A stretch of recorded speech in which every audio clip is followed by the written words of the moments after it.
stores, we help you find the product that fits you. Guided by people that know how it should feel. We make designing that space for people that fit in it. Comfortable to last and made for you. Contact with enemy! Probably her room. Your new all starts here. Shop for your holiday sale. 30% off select recliners and sofas. Financing available. Lazy Boy. Long live the lazy. Why do you watch live TV? I watch for the drama. Stop taking pictures of yourself. Your sister's going to jail. Enemy contact! I watch for the closure. Is this justice? I watch for the hijinks. I watch for the pregame. Glitch. I watch live TV for all.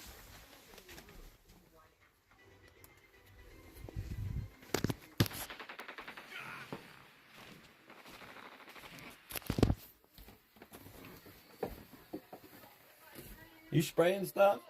Huh? You spraying stuff? I sprayed some spray because I smoked a cigarette. Oh, okay. Okay.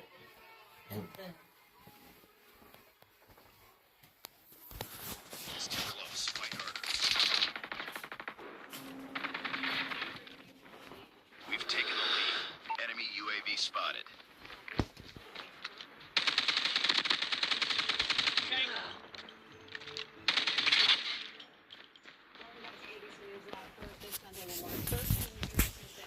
Elementary school shooting. It's the second deadliest mass shooting in U.S. history, with Objective almost 26 complete. people killed, Keep it up. most under 8 years old. Enemy The contact! Newtown Action Alliance is holding its annual national vigil for the survivors, lawmakers, Target down. The Newtown Action Alliance, Paul Murray is here. Enemy down! Thanks for being here. I know the committee releases vigil every year for victims of gun Targets in sight! What message are you hoping to send?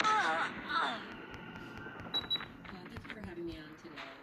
Well, as a nation, we all remember where we were on 9/11, and 9/11 shows what remembrance can look like when the nation chooses to remember. Contact with enemy! Unfortunately, for gun violence, there is a day that is a remembrance for the nation because gun violence happens every single day. And that's why we felt it was really important to host these national visits for all because of gun violence that impacted impact from the country. And today we have over 150 gun violence survivors from and to take action. Mission failed. We'll get him next time. How did you react when you learned who it was, and what did you do? Well, it was shocking that our neighbor would have an AR-15 in one of the safest communities in the nation and use that gun to murder 26 children and educators. I did not lose a child on that day, but I lost a piece of my heart, and the community members felt the need to transform our trauma into something meaningful. So for the last 13 years, we've been traveling to DC with other gun violence survivors and has lobbied for a sea change in policies like assault weapons ban, background checks, and repealing the gun industry's civil liability shield and supporting community violence intervention and other policies. You say there's a national memory gap when it comes to mass shootings. What do you mean by that? Well, America moves on very quickly, headline to headline, after tragedies, and it happens so frequently that people forget until it happens, until it impacts their communities. So what we're trying to do with the National Vigil is to remind Americans that gun violence can impact your family or your community at any time, anywhere. So we want to remember the 500,000 Americans that have been killed by guns since the Sandy Hook tragedy. It's not just a number, it's loved ones that are not sitting at the dinner tables during the holidays. So we want to encourage Americans to get involved, remember the lost ones, and also, take action to prevent these type of tragedies. What more do you think needs to be done to end the gun violence epidemic in the U.S.? Well, today, the gun violence survivors are hand-delivering letters to every member of Congress. This letter has been signed by over 200 groups representing 17 million Americans. And it's asking for a set of strong legislative proposals like assault weapons ban, universal background checks, and other bills that most Americans already support. All right, Paul Murray, thank you so much, and condolences to those families still so many years later. Thank you for the work you're doing. Thank you, Diane.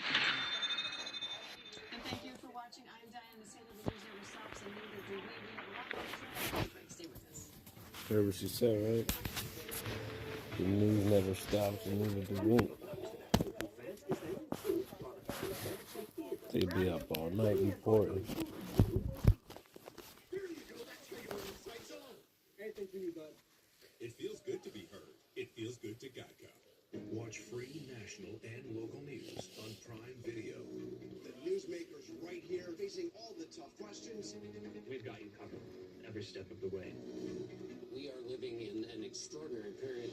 From changing skies to market shifts. Around the world, this is BBC News. Covering all the stories that matter to you. Your news, your app. At JustWorks, we know these aren't just your employees, they're your people. Like your first hire, Chris, who you couldn't even pay until 3 months in. I get paid all the time now. Well, every 2 weeks. Or Molly, who just went from freelance to full-time, just for you. I just really believed in the vision and the dental. Your latest hire, Tomas, who works from home in Chile. Hello. And Max, who's always late. I am not always late. We do your human resources right, so you can do right by your people. Hey, thanks for coming. JustWorks, for your people. At Chomps, we create snacks for people who are hungry to get the most out of life, who only accept the highest quality. Because real life demands real ingredients. We make snacks that don't take shortcuts. With grass-fed and finished beef, 0 sugar, and up to 12 grams of protein. When life challenges you, take bigger bites. Chomps, take bigger bites. Learn more at chomps.com. Too many mattress choices? Don't get overwhelmed. Your best sleep starts with Sealy Dreamlight, from America's #1 mattress brand. Every mattress is made for next level comfort and straight up amazing sleep. Shop now at Amazon.com.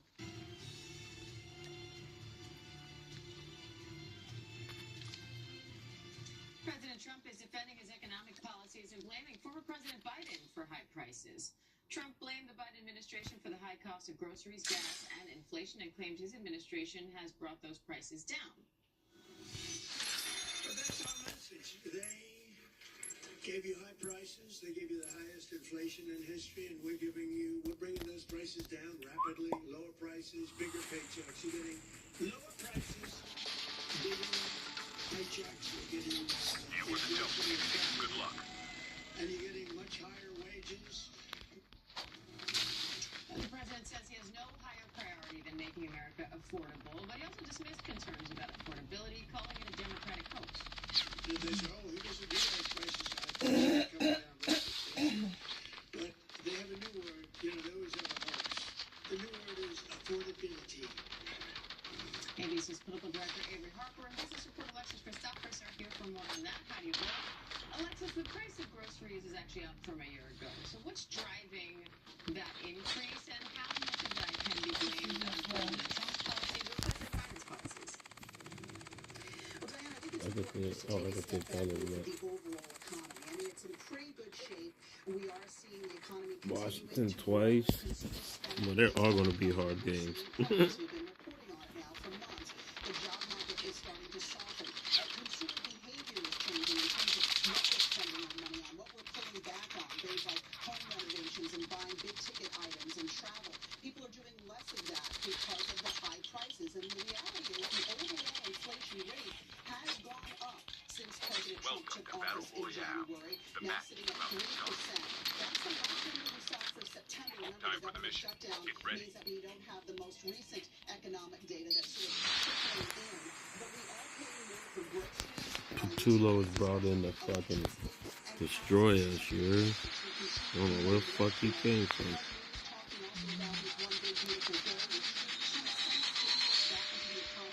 And the way of tax breaks for Americans. But really, the problem here is that while inflation is down from its highs during the peak of COVID, a lot of the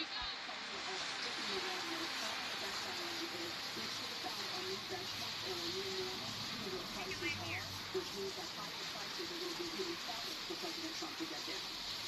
And President Trump says he's working to make America affordable, but calls the affordability issue a Democrat hoax. What do you make of that? Right. I mean, when we see the president dismiss affordability as a hoax, he is taking a political risk. We know that it is an issue that resonates across party lines. We've seen Democrats coast to victory in several elections, focusing on issues of affordability. Just last night, we saw a Democrat win for the first time in nearly 30 years in Miami's mayoral runoff, focusing on affordability. And if it wasn't such an important issue, we wouldn't be seeing the president launching a cross-country tour to speak about his economic agenda. We know that that is going to be an important issue as voters head to the poll in midterms. And when we look at Trump's approval in polling across the board on his handling of the economy, his numbers are underwater. Alexis, the Federal Reserve is expected to announce its third rate cut of the year. What impact could that have on inflation? Yeah, Wall Street is now putting the odds of a quarter-point interest rate cut today at more than 90%, so pretty much a foregone conclusion. We're going to want to hear what the Fed has to say about the path of interest rates next year, and with many companies and economists saying that Trump's tariffs have been inflationary, we're going to see if the Fed believes inflation or the softening job market are the biggest threat to this economy in the new year.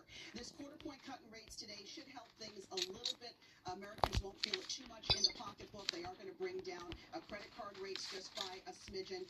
We'll also see rates on things like home equity loans and auto loans come down a bit.